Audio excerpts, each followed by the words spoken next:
오늘이 무슨 날이죠?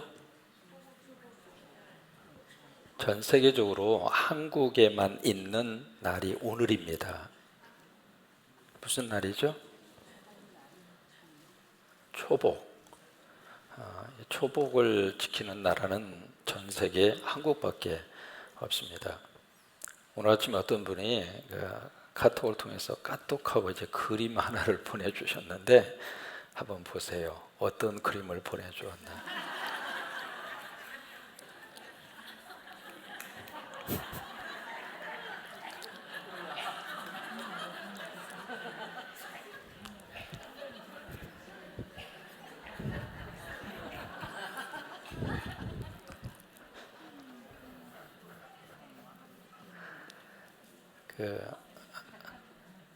그 복자를 쓸 때 이 엎드릴 복을 쓰거든요. 이게 초복, 중복, 그 다음에 초복, 중복, 말복, 그 다음에 용복. 근데 그 복자가 이 엎드릴 복입니다. 이 엎드릴 복이 사람 인변에 이게 뭐예요? 개견자입니다. 그러니까 오늘 강아지들은 얼마나 두렵고 떨리게 하루를 지냈을 것 같아. 오죽하면 복낮 끝날 때까지 내가 들어가나 봐라. 이제 찾아보니까 이 복날에 대한 유래가 굉장히 오래됐더라고요. 오랜 시절부터. 그래서 이제 여름에 무더위가 시작하는 이제 3번에 걸친 가장 무더운 날씨인데 그 중에 오늘이 첫 번째 무더운 날씨여서 사람이 더위에 이렇게 더위가 갑자기 몰려오면 지치잖아요. 그래서 지쳐서 이렇게 엎드려 있는 거예요. 엎드려서 우리가 복다리를 한다 그러잖아요. 그래서 영양 보충을 하고 그래서 이제 삼계탕을 드시거나 그 다음에 보시를 드시거나 펄펄 드시든지 해서 어떤 의미에서 이 여름을 나기 위한 우리 선조들의 삶의 지혜죠. 이제 그게 이제 복날이었습니다. 우리가 베드로서를 가지고 우리가 말씀을 같이 펼쳐서 있습니다. 이 베드로서를 보면 1절에 보시면 누가 베드로서를 기록했느냐면 누가 썼을까요? 베드로가 씁니다. 근데 1절에 본인을 소개하는데 예수 그리스도의 사도라. 참 저는 거기에서요 베드로 사도의 너무 귀한 자긍심과 자기 스스로의 셀프 아이덴티티, 어떤 자기의 존재감, 그게 확실한 사람이 베드로예요. 그러니까 베드로의 삶을 이렇게 들여다보면 복음서에서 만나는 베드로의 모습은 완전히 다혈질입니다. 그래서 조금 저기 하면 막 나서기도 하고 조금 기분이 언짢으면 칼을 가지고 막 휘둘리기도 하고 그러다가 이제 위험한 상황에 빠지니까 모른다고 3번이나 부인하고 말 그대로 이 롤러코스터를 탄 사람이 베드로였거든요. 근데 이 베드로가요 사도행전 2장을 거쳐서 지나가면서부터 완전히 바뀌어졌어요. 그러면 사도행전에 무슨 역사가 있었는가? 뭘 받았어요? 성령 받은 거예요. 여러분 우리가 성령 받아야 하나님의 사람으로 딱 씁니다. 성령 받기 전에는 롤러코스터를 타요. 성령 받기 전에는 믿음이 충만했다가 바닥을 쳤다가 성령의 역사가 우리 가운데서 사라지고 나면 인간적인 냄새가 펄펄 나기도 하고, 그래서 이게 성령의 역사가 우리 속에 강하게 충만하게 임재할 때 우리가 하나님 앞에 하나님의 사람으로 딱 이렇게 쓸 수가 있는데 베드로가 그런 거예요. 그래서 1절을 보면 본인 스스로 소개할 때 나는 사도다 그렇게 소개하잖아요. 1절 한번 찾아서 같이 한번 읽습니다. 시작.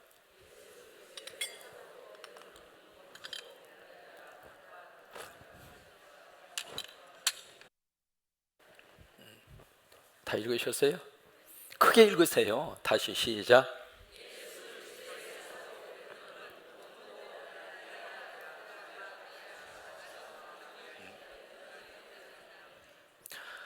그러니까 지금 여기 베드로가 이 편지를 쓰면서 나는 사도다 그거예요.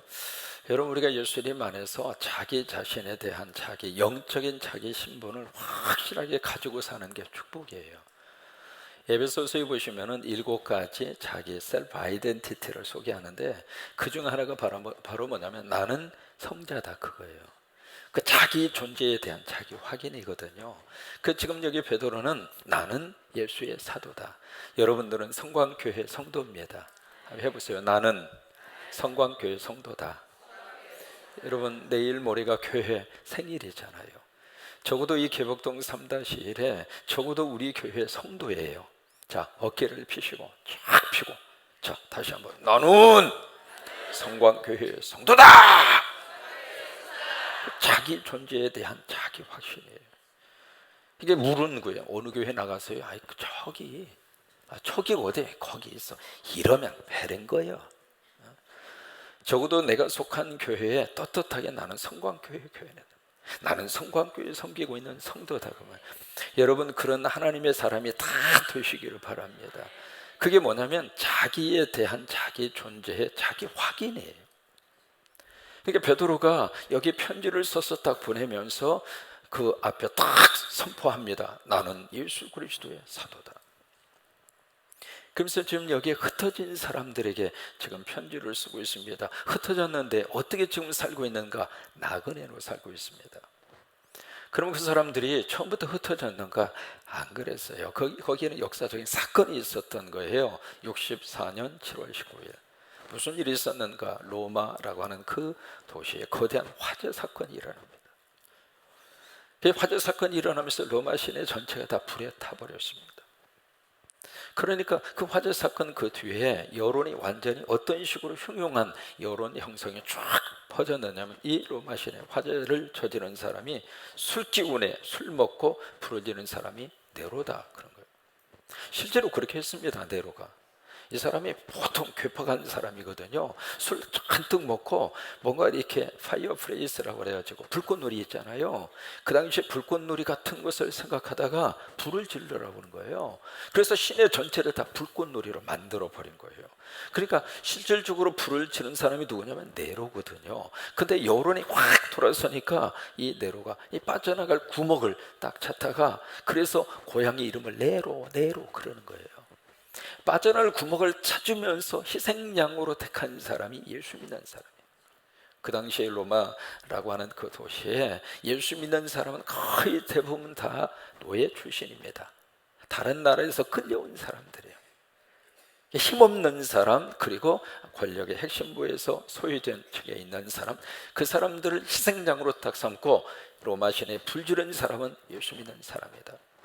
그래가지고 이제 그때부터 이 네로가요 엄청난 박해를 하는데, 어느 정도 박해를 했는가? 사람을 딱 세워놓고 가로등처럼 거기에 불을 붙여서 가로등으로 섰습니다. 지금도 여러분 로마 시내에 가면 콜로세움 여러분 가보셨습니까? 원형 극장, 콜로세움이라고 하는 원형 경기장.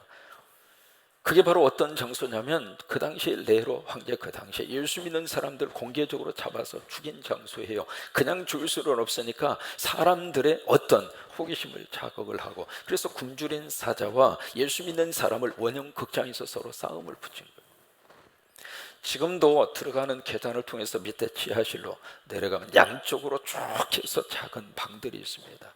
이쪽은 굶주린 사자를 거기다가 잠시 가두었던 장소, 이쪽은 예수 믿는 성도들을 갖다 잡아 거둔 장소입니다. 그래서 양쪽에서 꺼내가지고 거기서 수만 명이 모여져 있는 그 원형 극장에서 결투를 시킨 거예요. 아니, 굶주린 사자를 누가 그 이길 수 있습니까? 그래서 그냥 이 굶주린 사자들이 몇 마리가 덤벼들어서 막 다리를 찢고 팔을 피투성이가 낭자되고, 그 모습을 보면서 로마에 있는 시민들이 환호성을 지고, 사람이 참 못됐습니다. 누가요? 내가 못된 거예요. 그렇게 사람을 죽였어요. 그러니까 그 박해 속에서 예수 믿는 사람이 어떻게 했는가? 거기에서 생명을 부주기 위해서 흩어진 거예요. 그러니까 이 흩어졌다고 하는 이 단어는 본인의 의지와 본인의 목적이 아닙니다. 타의에 의해서 어쩔 수 없이 삶의 자리를 버리고 등지고 떠날 수밖에 없었어요. 여러분, 거기서 나온 유명한 소설이 있습니다. 1896년 폴란드의 헤니크 시엔비에스키라고 하는 사람이 쓴 소설이 있습니다. 노벨 문학상까지 받았죠. 아마 아시는 소설입니다.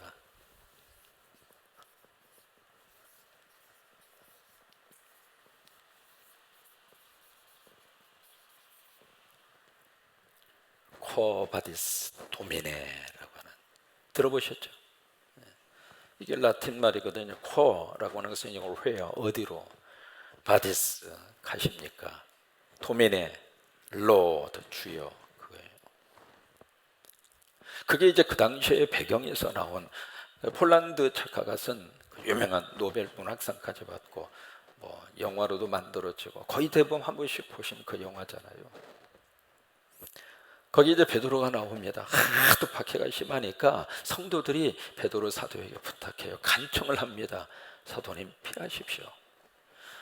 베드로 사도 당신마저 순교하고 돌아가신다면 그 뒤로 이 교회가 어떻게 되겠습니까? 그러니 잠시 피하십시오. 그래서 이 환난과 박해의 이 먹구름이 지나간 다음에 그때 다시 오셔서 다시 이 교회를 지도해 주십시오. 그래서 성도들이 간청을 합니다.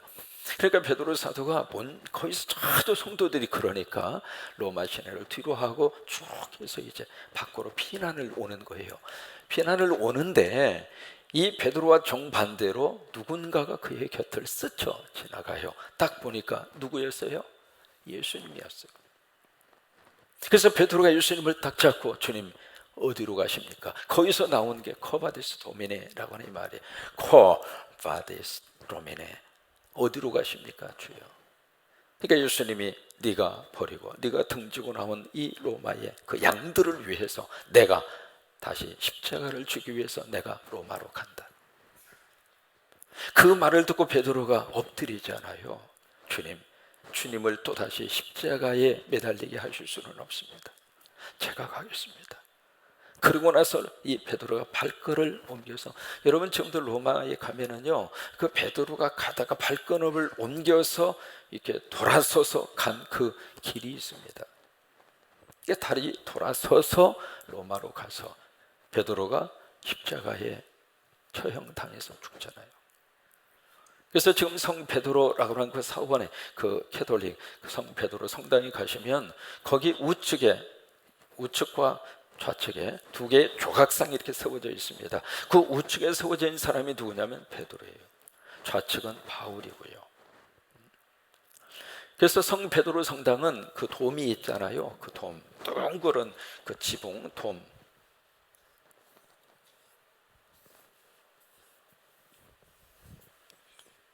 이게 뭐냐면 베드로 성당. 저는 그림 그리고 꼭 써놔야 뭔지를 아시더라고요. 이게 돔이 있잖아요.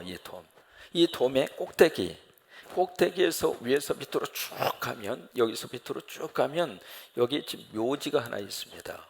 그 묘지가 누가 있느냐면 베드로입니다. 베드로의 심장하고 이 돔의 꼭대기 중심축하고 일직선으로 되어 있습니다.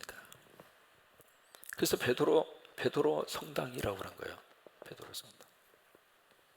거기서 유명한 코바디스 도미네라고 하는 그것이 거기서 나온 거예요.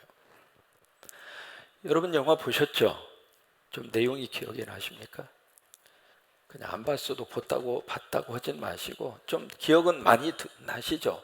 들었던 말이잖아요. 여러분 그 영화에서 무엇을 말해주고 있는가? 바로 초대교회의 영성은 바로 사랑의 영성입니다. 근데 그 사랑이 어떤 사랑인가? 비극적인 사랑입니다. 선교자들은 이 세상에서 보상받은 것이 아무것도 없었습니다. 그 위에 교회가 세워져 있는 겁니다. 우리는 이 땅에 살면서 더 많은 보상을 받으려고 그래요. 그런데 우리 초대교회 성도들과 그 당시에 이 선교자들은 이 땅에서 보상받은 것이 아무것도 없어요. 주님을 사랑했는데 그 사랑은 아주 비극적인 사랑이에요. 여러분 어떤 의미에서요, 진실한 사랑은 사랑하는 그 사람을 위하여 목을 내놓을 수 있는 사람이 진실한 사랑이죠. 그게 부모님들의 사랑 아닙니까? 그것이 초대교회의 영성입니다. 그 위에 교회가 세워진 거예요. 그러니까 이 엄청난 박해 속에서 예수 믿는 사람들이 여기저기 다 흩어졌는데, 이제 우리가 지난번에 잠깐 소개해 드린 대로 지도를 이제 조금 더 범위를 넓혀서 좀 더 큰 지도를 우리가 그려야 될 필요가 있습니다. S자를 크게 이렇게 그리고, 자, 따라서 하십니다. S자를 그리고 W를 그린다. 그러면 지도가 돼요. 다시 한번, S자를 그리고 W를 그린다. 그럼 지도가 되는 거예요. 쉽죠? 자, 보실까요? 여기가 무슨 바다예요? 지중해입니다. 기독교회의 역사는 지중해를 중심으로 이루어진 역사입니다. 그럼 움푹 패인 여기는 무슨 바다인가? 에게해입니다. 유혹이 쉽게 에게해. 위에 있는 바다는 무슨 바다인가? 블랙시라고 그래가지고 흑해입니다. 그러니까 바다를 중심으로 지도를 이렇게 그려가시면 돼요. 해보실까요? 지중해, 에게해, 흑해. 여기 이제 삼지창을 꽂고 그 다음에 뭘 그려요? 돼지 족발을 그리고 그 다음에 닭다리를 그리고, 그러면 여기가 이스라엘이 되는 거예요. 그럼 이스라엘 바로 여기 예루살렘이 여기 있거든요. 예루살렘에서 위로 쭉 올라가면 여기에 시리아 안디옥이 있습니다. 예루살렘에서 북쪽으로 쭉 올라가면 시리아 안디옥. 그러면 여기에 흩어진 지역이 나오잖아요. 그러면 흩어진 지역이 어디에 위치해져 있는가? 저처럼 아시아가 나옵니다. 아시아. 그 다음에 비두니아. 그 다음에 본도. 그 다음에 갈라디아. 그 다음에 갑바도기아. 그 다음에 길리기아. 이 정도만 기억하시고, 하나 더 기억하신다면 이쪽 밑에 비시디아. 좀 들어보신 이름들일 거예요. 그죠? 자, 해보십니다. 아시아, 비두니아, 본도, 갈라디아, 갑바도기아, 비시디아, 길리기아, 시리아. 이렇게 좀 설명하면 조금 더 머릿속에 들어오겠죠. 여기 비시디아 지역의 유명한 장소가 안디옥입니다. 그러니까 안디옥이 시리아라고 하는 지역에 안디옥이 있고 비시디아라고 하는 지역에 안디옥이 있는 거예요.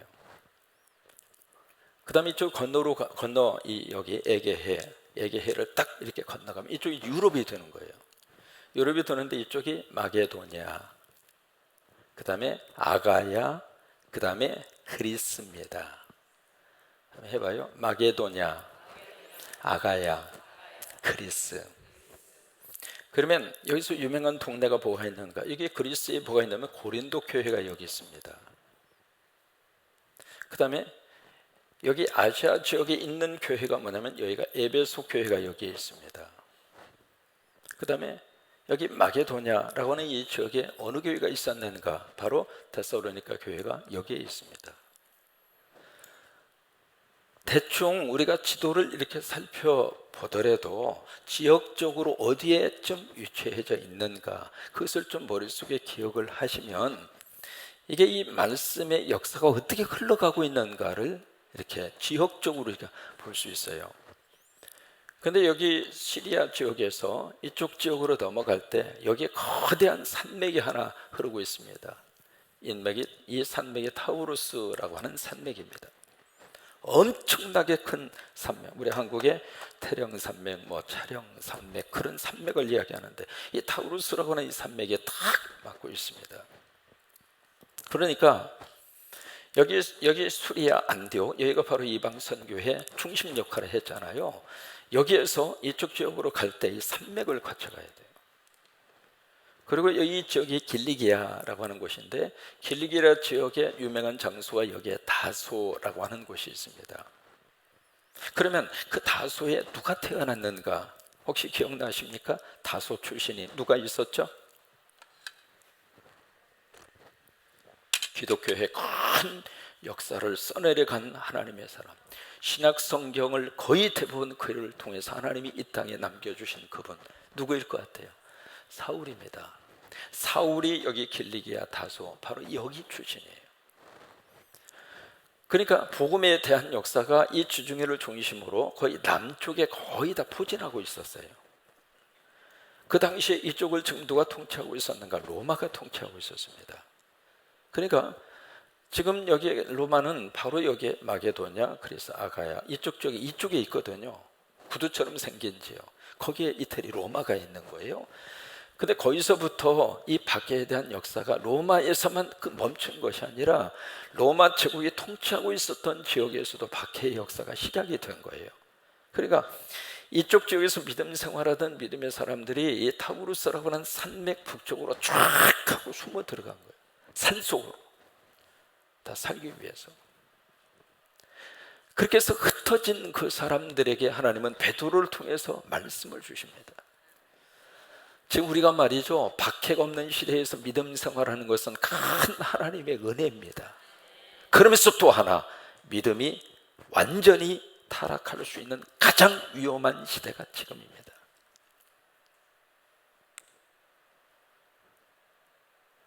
이게 모든 것이 평온하고 어떤 데서 마음대로 예배드리고 마음대로 기도하고 마음대로 찬송하고 할렐루야죠.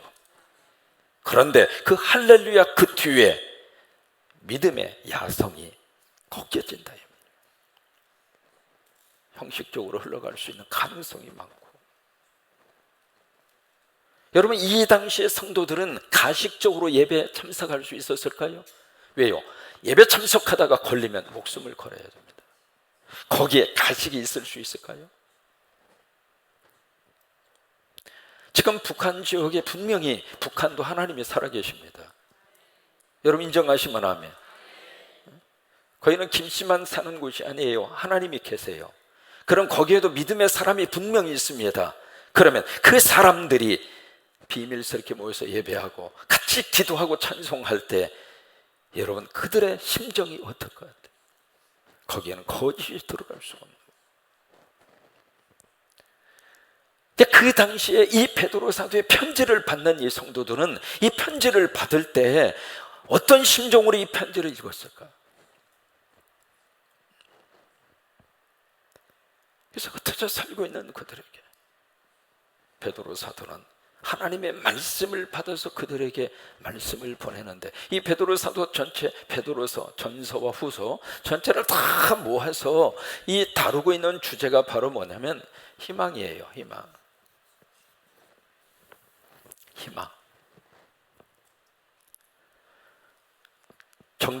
정든 곳을 등지고 산속으로 들어가서 지금 피난을 갈 수밖에 없었고 흩어질 수밖에 없었고, 그래서 사는 것도 먹는 것도 생활하는 것도 지금 고통이 아닌데 그 속에서 하나님은 무슨 말씀을 주시는가? 희망을 이야기하는 거예요.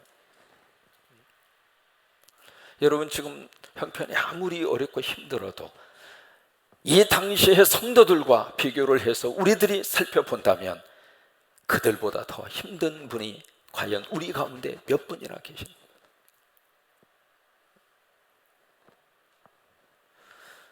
그들에게 하나님은 베드로를 통해서 희망을 이야기하고 있습니다. 어떤 의미에서 우리가 지금 여러 가지 조건도 환경도 참 이게요, 한 20년 만에 한국에 와서 보니까 한국이 이렇게까지 엄청나게, 미국의 텍사스 휴스턴의 앤더슨 암센터라고 그래가지고 전 세계적으로 암에 대한 1등 병원입니다. 그 병원의 총책임자가 이 박사라고 그래서 한국 사람이에요. 지금 은퇴를 했습니다. 그분이 그 이야기해요. 왜 암 걸려서 미국 오는지 모르겠다고. 저기 이건희 회장도 거기 가서 암 수술 받았거든요. 암 수술 받으면서 그분이 400만 불 도네이션을 했더라고요. 거기는 이제 그렇게 해서 암 환자들이 와서 치료받고 돈 기부하고, 그래서 그냥 그 병원 자체가 보통이 아닙니다. 이분이 하는 말이 바로 뭐냐면, 뭐라 여기 와서 암 치료받고 그런지 모르겠다고. 그러면서 하시는 말씀이, 기계 한 대가 100억짜리가 특수 촬영을 할 수 있는 의료기구죠. 의료기구가 100억짜리가 전 세계에 8대가 있답니다. 8대가 있는데 4대는 미국에 있답니다. 그럼 4대는 어디가 있는가? 어디에 있을 것 같아요? 어떻게 알았죠? 일본에도 한 대가 없답니다. 이게 무슨 얘기냐면 그 정도로 지금 한국의 생활 수준과 의료의 수준이 전 세계적인 수준까지 올라간 거예요. 그런데 왜 이렇게 불평이 많은지 나 참 그것이 알고 싶다. 뭐 그렇게 불만이 그렇게 많은지. 어디까지 올려주어야 감사하다고 생각할까? 여러분, 우리나라에 대해서 우리 감사해 본 적이 얼마나 있을까요? 조금 더 줄여서 볼까요? 우리가 여러분 성광교회 섬기고 계시면서 교회 때문에 감사해 본 적이 얼마나 될까요? 그것은 좀 더 구체화시킨다면 가정에서 만나는 내 식구들한테 얼마나 감사했을까? 지금 우리의 삶의 이 수준은요, 베드로 사도의 편지를 받는 그들과 비교하면 하늘과 땅 차이입니다. 그런데 우리 안에 희망이 없다 이 말이에요. 왜 살아요? 물으면 죽지 못해 살지요. 그건 아니잖아요. 칠흑 같은 어두움 속에서 하나님은 베드로를 통하여 희망을 담으라고 있습니다. 하나님은 돌아가시지 않았다. 박해가 있을지언정 우리가 믿는 하나님은 살아계신 분이다. 그러니 희망을 가져라. 그것이 베드로 전후서의 그런 메시지예요. 앞으로 이 금요 집회는 하나님이 희망의 집회로 역사하시고 금요 집회 오시는 분들마다 하나님이 꿈을 주시기를 바라고, 다시 한번 하나님께서 능력 주시고 하나님이 도와주셔서, 여러분 고린도전서 13장 13절 믿음, 소망, 사랑, 이 세 가지는 항상 세 가지 있어야 우리가 산다 그 말이에요. 믿음도 있어야 살고, 사랑도 있어야 살고, 소망도 있어야 살고. 시편 42편 5절 말씀에 내 영혼 어찌하여 불안해하는가? 너는 하나님을 바라라. 그러면서 하시는 말씀이 너의 소망을 하나님에게 두라. Put your hope in God. 하나님 안에다가 너의 희망을 갖다 집어넣어라. 희망의 근거가 어디가 있는가? 하나님 안에 있다는 거예요. 하나님. 그 베드로 전후서를 통해서 이 말씀의 메시지를 그들에게 주는 거예요. 보실까요? 지금 지금 불안에 떨고 있습니다. 먹는 것조차도 보장이 되어져 있지 않습니다. 언제 잡혀서 순교당할지 모릅니다. 그 속에서 하나님의 살아계심과 믿음의 거룩한 소망 안에서 그들에게 희망의 메시지가 증거되는 순간, 그들은 그 속에서 다시 한번 가슴에 희망을 가지고 살았다.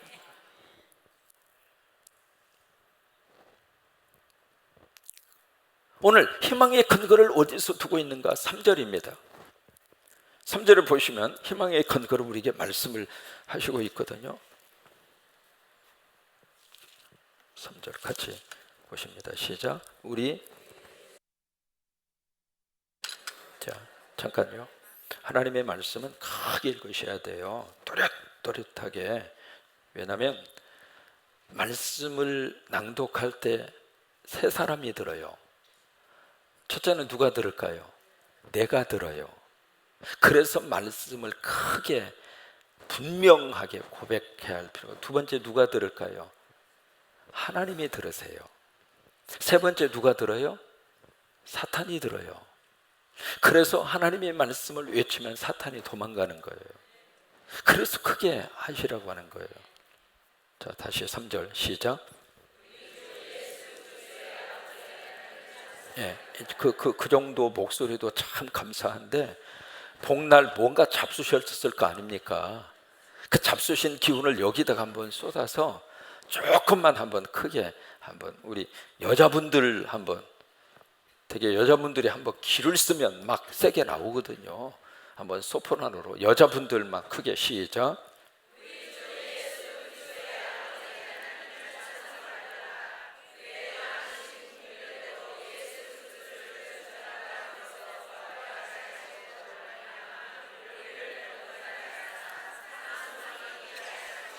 예, 이제 우리 남자분들이 여자한테 치면 안 되잖아요. 남자분들이 크게 시작.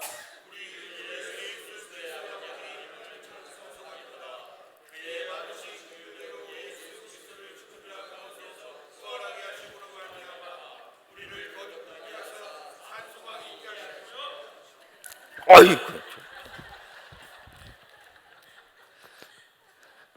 말씀을 그렇게 크게 고백하면 사탄이 도망가고 성령이 임하고 그리고 내 안에 영성이 살아나는 거예요. 말씀을 고백. 오늘 여기 보시면은 예수 그리스도를 찬양하리로다. 근데 그냥 예수 그리스도가 아닙니다. 여기 처음에 보면 누구냐면 우리입니다. 우리. 그게 바로 믿음은 항상 공동체적으로 고백하는 거예요. 주기도문을 보시면 하늘에 계신 누구 아버지? 공동체예요. 여기서도 그냥 주 예수 그리스도가 아니라 우리라고 하는 믿음의 공동체 안에서 지금 고백하고 있는 것이거든요. 그리스도의 아버지 하나님을 찬송하리로다. 이것이 바로 뭐냐면 하나님을 먼저 높여드리는 거예요. 그리고 하시는 말씀이 그 하나님이 많으신 궁율대로 예수 그리스도를 죽은 자 가운데서 뭘 하게 하셨느냐? 부활하게 하셨다 이 말이에요. 그러니까 희망 중에 가장 큰 희망은 부활입니다. 절망 중에 가장 큰 절망은 죽음이에요. 근데 가장 비극적인 죽음 그 속에서 살고 있는 우리들에게 가장 큰 희망으로 주신 것이 부활이에요. 그러니까 부활이 믿어져야 죽음 문제를 해결할 수 있습니다. 그게 믿어지지 않으면 항상 죽음 안에서 공포에 떨 수밖에 없어요. 그러니까 부활하게 하심으로 우리에게 뭘 주셨는가? 두 가지를 주셨습니다. 첫째로 그 부활을 통해서 첫째 우리에게 뭘 주셨느냐면 거듭나게 하시고, 여기 거듭나게 하시고, 여기에 new birth라고 하는 말을 씁니다. 거듭나게 하시고.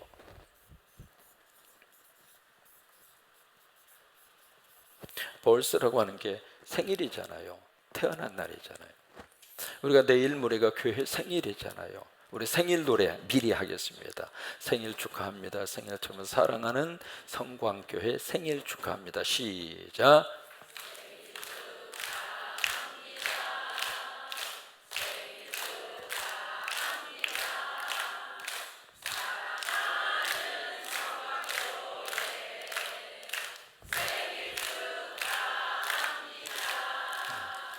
생일이잖아요. 생일. 그러니까 생일인데 어떤 생일인가? 뉴 벌스라고 하는 거예요. 그러니까 부활을 통해서 하나님이 우리에게 새로운 생일을 주신 거예요. 그것이 거듭나게 하사 그 말이에요. 여기에서 하나님께서 우리에게 희망을 말씀을 하시는 거예요. 그러니까 내가 새로 태어나지 않았으면 그냥 과거처럼 살다가 희망이 없이 끝날 터인데, 예수 믿고 우리 안에 부활의 거룩한 희망을 통해서 우리를 새로 태어나게 하셨다. 새로운 하나님의 사람으로 태어나게 하셔서 이제 과거의 내가 아닙니다. 여러분 과거 예수 믿기 전에 여러분 아니에요. 여러분 모두가 새로 태어나셨어요. 그렇게 믿으시면 아멘. 다 새로 태어나셨어요. 전부 다 하나님의 자녀로 태어나셨어요. 하나님의 아들이고 하나님의 딸이고. 이게 부활하신 주님이 내 안에 들어오셔서 나를 new birth, 새로 태어나게 하죠. 그 다음에 두 번째로 그 부활을 통해서 무엇을 우리에게 주시는가? 바로 두 번째, 바로 living hope. 호흡이 희망이잖아요. 희망인데 어떤 희망인가? 살아있는 희망, living hope. 그러니까 희망 중에서도 죽은 희망을 가질 수 있잖아요. 그런데 여기 부활하신 주님을 통해서 우리가 어떤 희망을 주셨는가? 살아있는 희망. 살아있는 희망.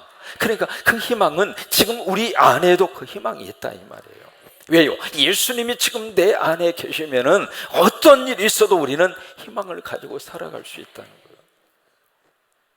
환경이 어렵기도 하고, 때로는 낙심하게 하기도 하고, 절망하게 하기도 하고, 그러나 그 속에서도 우리의 희망의 근거는 주변의 여건과 환경이 아니거든요. 우리 희망의 근거는 바로 부활하신 예수님이에요. 부활하신 예수님이 희망의 근거이기 때문에 그 예수님이 우리들에게 living hope, 살아있는 hope, 살아있는 소망.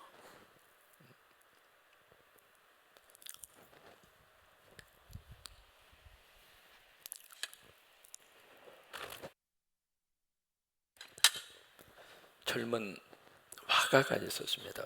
굉장히 그림을 잘 그렸거든요. 근데 이것을 누구도 인정을 안 해주는 거예요.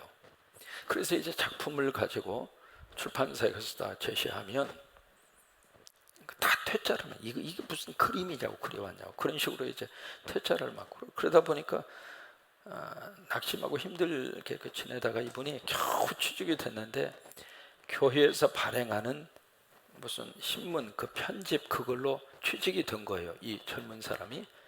그래서 그 교회에서 이제 이렇게 일을 하고 교회에서 제공하는 창고, 허름한 창고, 그 창고에 들어가서 숙식을 하면서 거기서 이제 교회 그 잡지 편집을 하고 그렇게 해서 이제 일을 하는데, 하도 허름한 창고여가지고 창고에 쥐들이 그렇게 막 자기 집처럼, 그 쥐들은 이게 임대료도 안 놓고 막 살거든요. 그 주인은 계약 기간, 이 쥐들은 계약 기간이 없어요. 막 저녁에 막 이렇게 자고 있다 보면 쥐들이 막 다니고, 그래서 이제 쥐 때문에 잠을 못 자고 막 그러는데 어느 날 그 새끼 쥐를 이렇게 눈이 마주친 거예요. 쥐 눈하고 이 사람 눈하고 마주친 거예요.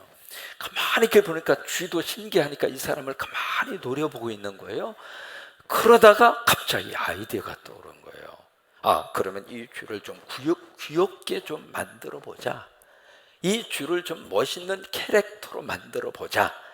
그렇게 해서 나오는 것이 미키마우스.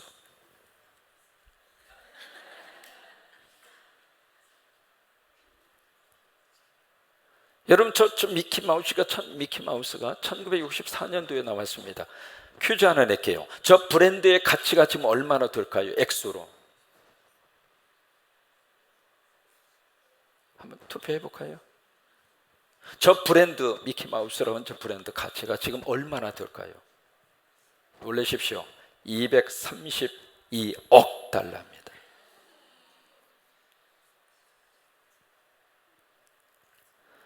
이게 사람이 말이죠, 어떤 환경 속에 있다 하더라도 살아있는 희망이 있는 사람은 그 희망의 꿈이 이루어진대요.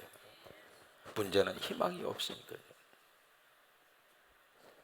세계 2차 대전 때 잠수함이 임무를 마치고 고국으로 돌아오다가 잠수함 그 기관실에 고장이 생겨가지고요, 이 잠수함이 바다 밑으로 가라앉아 버린 거예요.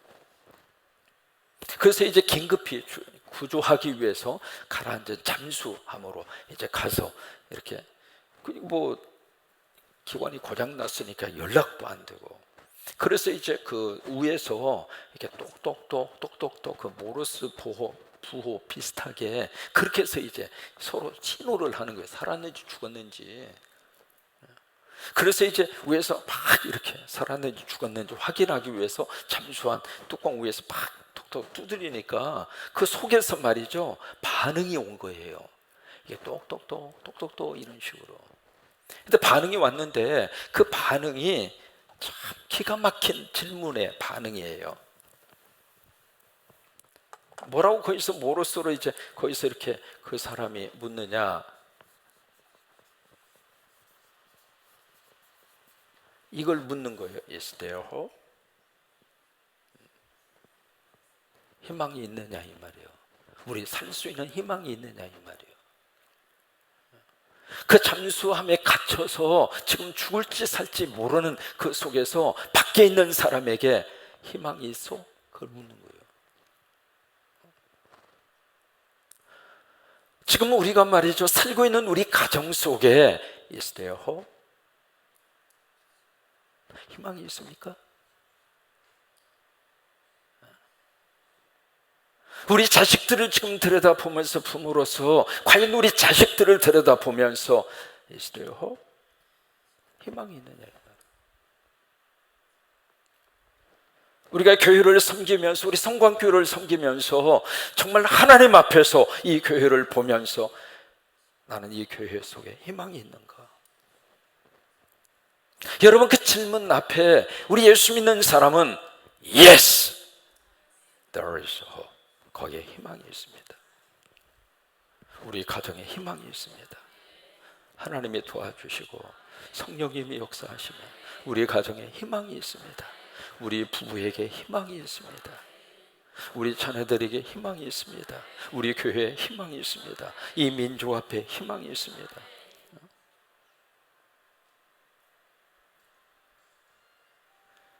그러니까 그 희망의 근거가 나에게서 찾는다면 과연 희망이 있다고 말할 수 있는 사람이 얼마나 되겠어요. 그러나 그 희망의 근거가 내가가 아니라 부활하신 예수님이라면 생각이 다를 수밖에 없는. 가장 고상한 사람들이 사는 나라, 어느 나라일 것 같습니까? 미국일까요? 스칸디나비아, 노르웨이나 핀란드 그쪽 나라일까요? 아니 아프리카일까요? 일본일까요? 가장 고상한 사람들이 사는 나라, 코리아입니다. 한국입니다. 그렇게 말한 사람이 누구냐면 대지라고 하는 작품을 쓴 펄벅 여사입니다. 우리나라 사람이 우리끼리 가장 고상한 사람들이 사는 나라라고 그러면 우리끼리 짜고 치는 거지. 그러나 펄벅 여사, 대지라고 하는 유명한 노벨 문학상을 받은 펄벅 여사가 쓴 한국에 대한 평가가 바로 그예요. 이 펄벅 여사는 한국을 굉장히 많이 사랑하신 분입니다. 6.25 사변 이후에요, 한국을 알기 위해서 직접 한국에 와서 오랫동안 사셨습니다. 그리고 시골 구석까지 다 다니면서, 그러면서 이분이 한국의 그 당시, 그러니까 전쟁이 끝나고 나서 이 한국의 모든 상황을 다 들여다보고, 그러고 나서 그분이 그 책을 한 권 씁니다. 그 책을 한 권 쓰는데 그 책이 바로 무슨 책이냐면 The Living Lead라고 하는 책이에요. 이게 살아있는 갈대. 그래서 이 책이 미국에서 베스트셀러가 됩니다. 펄벅 여사는 이 The Living Lead라고 하는 이 책을 쓰기 위해서 한국을 그렇게 오랫동안 같이 직접적으로 경험하고 살고, 그러면서 한국을 너무 사랑했던 사람이 펄벅 여사예요. 펄벅 여사는 이 한국 속에서 희망을 받습니다. 그 당시에 보여지는 한국은 별로 폐허가 된, 길거리에는 고아들이 우울거리는, 그리고 남편 전사하고 과부들만 득실되는, 그냥 그 당시에는 왜 그렇게 코도 많이 흘렸느냐, 그냥 누런 코가 쌍으로 왔다 갔다 왔다 갔다. 무슨 변변한 휴지가 있습니까? 어떻게 했어요? 또 코를 많이 닦아서 여기가 완전히 그냥 아스팔트처럼 딱딱하게 그냥 해본 사람은 합니다. 그러면 코가 말이죠, 이게 참 묘해요. 이게 들어갔다 또 코를 또 먹어요. 혀로 해가지고 코를 먹고. 그럼 그 모습을 엄마가 보면은요, 막 손살같이 쫓아오잖아요. 안 그랬어요? 그래가지고 치마로 해가지고 코에다 딱 대고, 그리고 어떻게 하라고 그랬어요? 세상에 3천만 대한민국 엄마들이 흥해라 그래서 지금 흥한 거예요.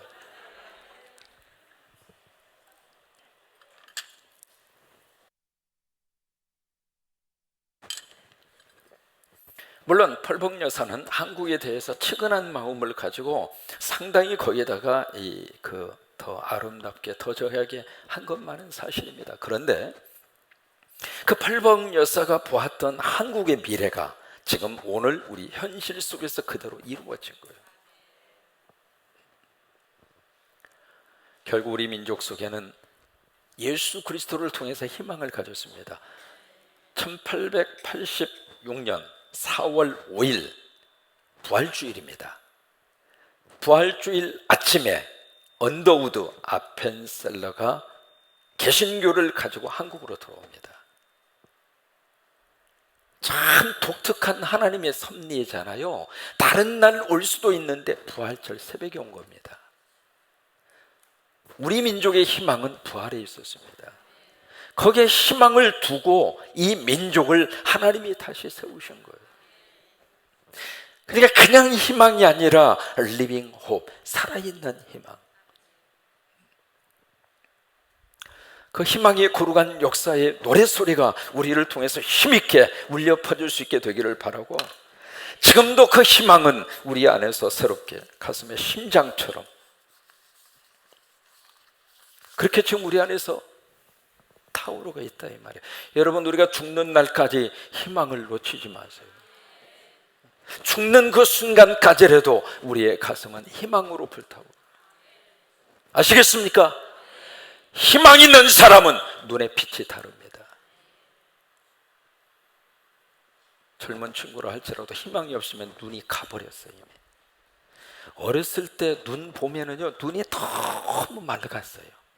세상에 그렇게 맑은 눈이 있을까요? 애기들 눈 보세요. 맑은 눈동자. 그 애기들 눈 보다가 내 눈을 보면 완전히 눈이 갔어. 근데 거기에 희망조차도 없으면은 이게 눈이 완전히 초점을 상실해요. 우리가 이 희망을 가지고 사는 사람은요, 벌써 눈빛이 다른 거예요. 희망을 가지고 사는 사람은 매일매일이 설레이는 거예요. 하나님이 어떻게 역사하실까? 하나님이 어떻게 내 인생을 끌고 가실까? 하나님이 우리 가정을 어떻게 일으켜 세우시고, 하나님이 우리 자녀들로 어떻게 들어쓰시고, 하나님이 내가 섬기는 교회를 통해서 하나님이 무슨 일을 하실 것인가, 거기에 대한 희망이 있는 사람은 매일매일 그 가슴 속에 설레임이 있고 꿈이 있고, 여러분, 그 희망의 근거가 어디가 있는가? 바로 부활하신 예수 그리스도입니다. 에드워드 모테라고 하는 사람이 있습니다. 영국 사람이에요. 이 사람이 뭘 했는가? 목공소 일을 했던 사람이에요. 목공소 직공을 이렇게 들어갔는데 이번에 열심으로 해서 그 목공소 일을 해서 가구점 사장까지 올라갑니다. 10년 만에. 그래서 이제 먹고 살만하고 안정도 되고, 그래서 너무 감사해서 어느 날 바위에 이렇게 가만히 앉아서 모든 것이 너무 감사한 거예요. 너무 감사해서 참 이 정도면 살만하다, 이 정도면 참 그런 대로 살만하다, 그렇게 생각하고 있는 순간 갑자기 자기가 기대고 있는 바위가 갑자기 눈으로 확 들어온 거예요. 근데 그 바위가 무엇으로 보였느냐면 자기가 의지하고 있는 예수 그리스도로 보인 거예요. 그러면서 내가 지금 현재 이게 누리고 있는 이 모든 것이 바로 그리스도가 나의 반석이 돼서, 그리스도가 나의 희망이 돼서 내 삶을 이렇게 받쳐주어서 내가 이렇게 살고 있구나, 그 생각이 드는 거예요. 그래서 그 생각이 들어서 너무 감사해서 거기에서 성령으로 충만해서 그분이 시를 한 편 써요. 그 시 한 편을 쓰는데 어떤 시가 나오는가? 영어로 좀 표현해서 그렇습니다만은 영어의 문맥을 좀 이해하라고 좀 말씀을 드립니다. My hope is built on nothing less than Jesus' blood and righteousness. 나의 소망은 예수 그리스도와 피와 의 위에는 다른 아무것도 없다고. I dare not trust the sweetest prayer, but wholly lean on Jesus' name. 나는 예수 그리스도의 이름만을 온전히 신뢰할 뿐 세상적인 것을 신뢰하지 않으리. On Christ the solid rock I stand. All other ground is sinking sand. All other ground is sinking sand. 단단한 반석이신 예수, 나는 그 위에 서리라. 땅의 모든 것은 가라앉는 모래일 뿐, 땅의 모든 것은 가라앉는 모래일 뿐이네. 그분이 이제 쓴 그 시입니다. 거기다 곡을 붙여서 나온 것이 아까 여러분들이 부르셨던 그 찬송입니다. 내가 부르려고 그랬는데 먼저 불러버렸어. 참 영성이 통해, 이 교회는. 근데 가르쳐 주지도 않았거든. 근데 박 목사님은 어떻게 알고 그냥 불러버렸어. 좋은 거예요. 그게 좋은 거예요. 그러니까 부교육자하고 담임 목사하고 영성이 그렇게 통해야 좋은 거예요. 이게. 이 몸의 소망 무인가 우리 주 예수 분일세, 이렇게 시작하는 거예요. 반주 한번 해줘요.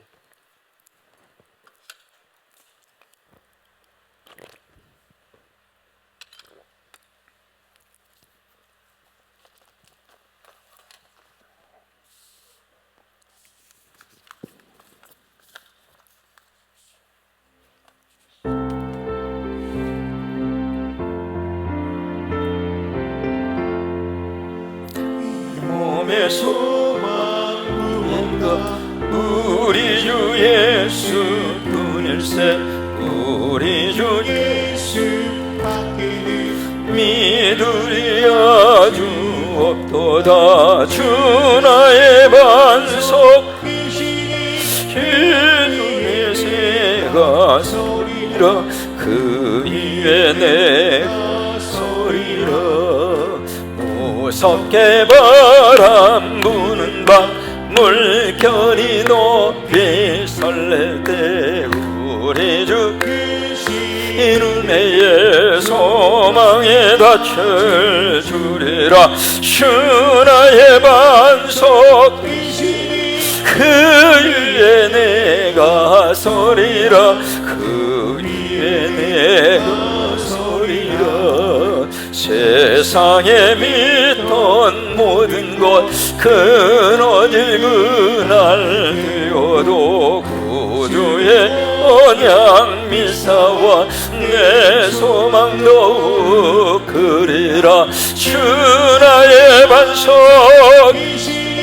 그 위에 내가 서리라 그 위에 내가 서리라 바라던 천국 올라가 하나님 앞에 배울 때 구주의 우를 힘입어 여시 앞에 서리라 주 나의 반석 그 위에 내가 서리라 그 위에 내가 서리 세상에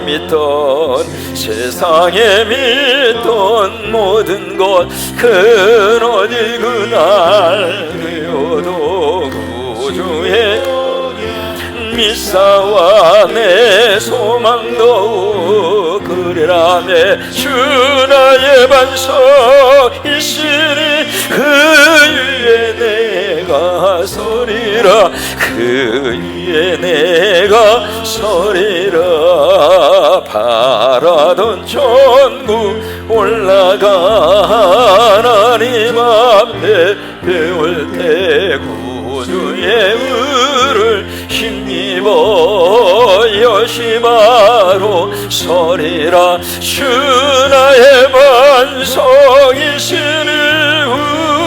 위에 내가 서리라 그 위에 내가 서리라 바라던 천국 올라가 하나님 앞에 배울 때 구주의 의를 힘입어요 여시야로 서리라 주 나의 반석이시 그 위에 내가 서리라 그 위에 내가 서리라 주 나의 반석이시니 그 위에 내가 서리라 그 위에 내가 서리라 세상에는 반석인 줄 알았는데 반석이 아닌 것이 너무 많습니다. 예수님 우리의 반석이 되십니다. 반석을 영어로 락이라고 그러는데 조그마한 이런 것들은 락이라고 안 그럽니다. 아무리 저기 해도 흔들리지 않을 정도로 거대한 그것을 락이라고 그럽니다. 예수님이 내 인생의 반석이 되셔서 그 위에 우리의 희망을 세우고 그 위에 우리 가정을 세우고 그 위에 우리 남은 인생을 거기에 딱 세워서 어떤 일이 있어도 희망을 놓치지만 그 희망의 끈을 절대로 놓치지 말고 희망을 잡고 그렇게 하루하루 믿음으로 승리할 수 있게 되기를 주의 이름으로 축원합니다.